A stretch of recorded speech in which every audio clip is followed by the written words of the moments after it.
Back in 1969, Zenith launched this, the Defy Diver. This was one of the first watches of the Defy range, the very futuristic, very angular watches. And then in 2024, Zenith launched this, very similar. It's the Defy Revival. And although this isn't quite my cup of tea, Zenith has also launched this, the Defy Extreme Diver. And this very much is my cup of tea.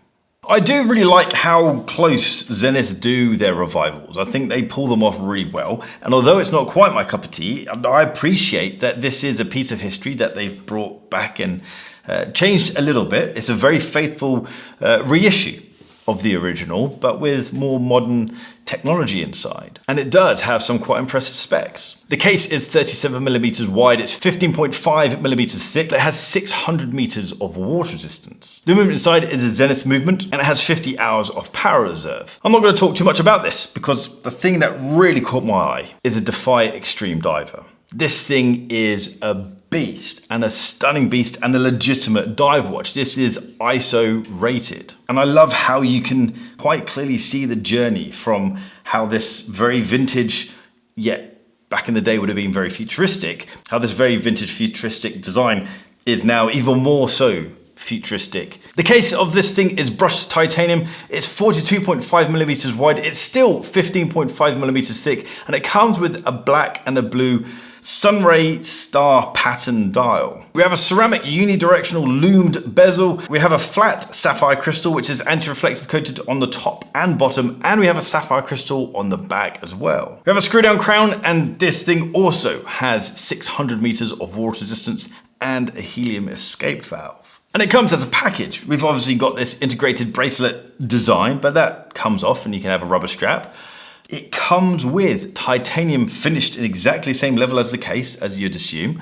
It's got these titanium strap adapters. I'm a big fan of that because I sell straps over at barkandjack.com. The movement inside this thing, as you can see from the case back, is pretty damn good looking. It is also an in-house movement by Zenith. They're pretty renowned for their movements. This has the renowned movement, the El Primero movement. This is the caliber 3620SC for center seconds. The movement is automatic, as you can see from this massive rotor, and it is bi-directional winding, which means the movement is wound and the rotor is moving both ways, or either way rather. It can't move both ways at the same time. It's got 26 joules, silicon escape wheel and lever, and has 60 hours of power reserve. Now this is our high beat movement. It beats at 36,000 vibrations per hour. And you'll notice different from other Defy watches, the non-diving Defy watches, where it has the sub-seconds at the 9 o'clock. It kind of jitters around at a high speed because the second hand actually goes around a sub-dial every 10 seconds. This goes back to the high speed El Primero movement.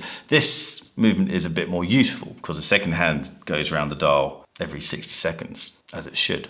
I say that in jest. The high speed second hand does look cool. It's just nowhere near as useful as a normal second hand. This version of the watch costs £10,200 for all the straps. And although that is a lot of money for a watch, but I actually think it's quite fair. And I'll put some context to that.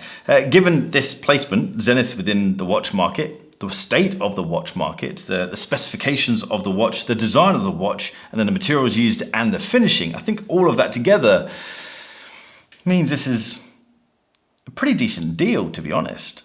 Now, this watch isn't perfect. No watch is perfect. I do feel this watch is big. It's 42mm wide, which is obviously going to be a big watch. But when a watch has an integrated bracelet, the case is essentially extended into the bracelet itself. So it means it just wears large. It looks large. Put this on any of the straps, it's a lot more wearable. It is thick as well, at 15.5mm thick, but then they can argue that that makes sense because it has a helium escape valve and it has 600 meters of water resistance. My argument against that is how many people are actually going to go diving with this watch? How many people actually need a helium escape valve? So if we're looking at this from essentially what it is a good looking watch, I would have preferred to reduce the water resistance, 200 meters maybe, 300 meters, and just remove the helium escape valve. Make the watch 1 or 2mm thinner. It would have just made a more refined package. And personally, I would have preferred them to slim it down a bit, diameter-wise, width-wise, and make it a 40mm watch. And I know a lot of people are going to say that 40mm is kind of people have moved on from the 40mm size of watch, I go back to the idea that this is an integrated bracelet watch, and so it will just wear large. This is it on my 16.5cm wrist or 6.5-inch wrist. I feel like I'm contradicting myself here a lot. I'm trying to design what I'd like their watch to be in a perfect world, but I feel like I keep going back to the normal Defy, which is that slimline watch, the more elegant watch. This is supposed to be a beast. This is essentially Zenith's answer to AP's Royal Oak Offshore, which is a heinous watch.